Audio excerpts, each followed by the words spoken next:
Oi, prazer, sou o Faze e no nosso segundo episódio do nosso CrochêCast eu vou estar falando como eu aprendi a fazer crochê. Mas antes de continuar, não se esqueça de se inscrever no canal e me seguir nas outras redes sociais. E todo episódio do nosso CrochêCast vai estar saindo toda terça-feira aqui no canal. Então, sério, já se inscreve para não perder nenhum episódio. Vou estar aqui trocando o microfone de mão porque, sério, essa história é bem engraçada. E tudo começou quando eu era apenas uma criança. E, sério, eu sempre fui uma criança muito curiosa. E com essa minha curiosidade veio o crochê. Eu tinha exatamente lá pros meus 8, 9 anos de idade, eu não lembro muito bem, mas era nessa faixa etária de idade e eu vi a minha mãe fazendo crochê, todo dia ela tava fazendo crochê e eu tava me perguntando, mãe, o que é isso? Sempre muito curioso, eu queria aprender porque tudo que eu via a minha mãe fazendo, eu também queria fazer porque, sério, até hoje eu sou muito curioso.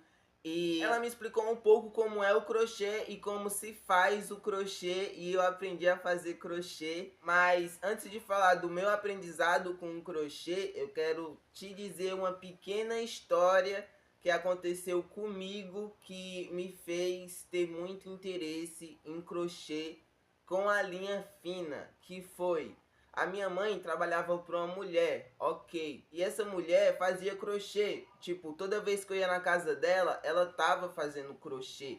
E eu ficava me perguntando, ué, o que que essa mulher tanto faz? E daí, essa mulher tava fazendo uma blusa de crochê que, sério, ela é muito linda. E adivinha, eu não perguntei a essa mulher, eu não cheguei até ela para perguntar. E eu perguntei à minha mãe, mãe, o que aquela mulher tanto faz? Aí foi daí que ela começou a me explicar o crochê. E eu aprendi a fazer crochê com a agulha grossa, com a agulha na espessura no tamanho 5 e sério, foi bem fácil, bem rápido, mas eu via a agulha daquela mulher muito fina. Foi daí que eu me interessei por fazer crochê com a agulha fina.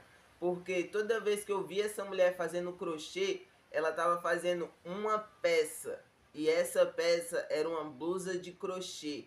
E eu fiquei bem impressionado porque eu fiquei, nossa, essa mulher é tão velha e mesmo assim ela tá fazendo essa blusa, deve ser muito trabalho e deve render muito dinheiro. E então, dias passaram e eu vi a minha mãe com uma blusa de crochê e adivinha, era a blusa de crochê que aquela mulher tava produzindo. E ela deu a blusa para minha mãe e eu fiquei extremamente: uou, como assim? Que lindo! Eu literalmente me apaixonei naquele exato momento por aquela blusa de crochê e por fazer crochê com linha fina. Ficou muito lindo.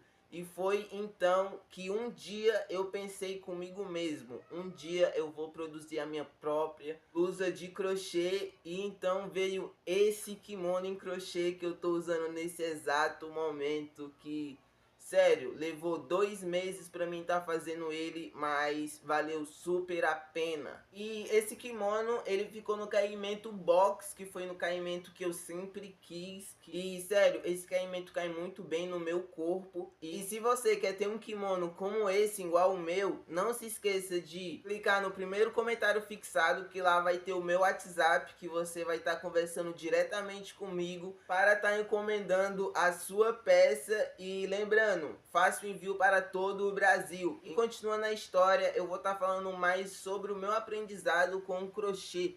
Eu levei exatamente 2 meses para aprender a fazer crochê e eu sempre estava praticando ele a todo momento. E com isso eu levei o meu crochê para a escola. Para não acontecer nada, eu quero que vocês leiam os meus lábios. Eu simplesmente levei o meu crochê para a escola e sofri lá. Então foi daí que eu desisti totalmente do crochê, porque eu vi que as pessoas não via o crochê masculino como uma coisa normal, não aqui na minha cidade. E foi daí que eu abandonei completamente com o crochê. E no começo desse ano, em 2025, eu decidi que eu ia voltar a fazer crochê, ia voltar a fazer as minhas peças. E a primeira peça que veio logo na minha mente para mim fazer foi esse kimono, e acredite, e eu fiz 3 tentativas de fazer uma camisa em crochê, e sério, as 3 deu muito errado, e a 4ª tentativa foi esse kimono, que sério, ficou muito lindo. E desde então eu tô trazendo conteúdo aqui para vocês e dica para vocês diariamente aqui no canal e nas minhas outras redes sociais. Então, não se esqueça de se inscrever no canal, deixar o like e deixe qualquer tema para estar gravando aqui no CrochêCast.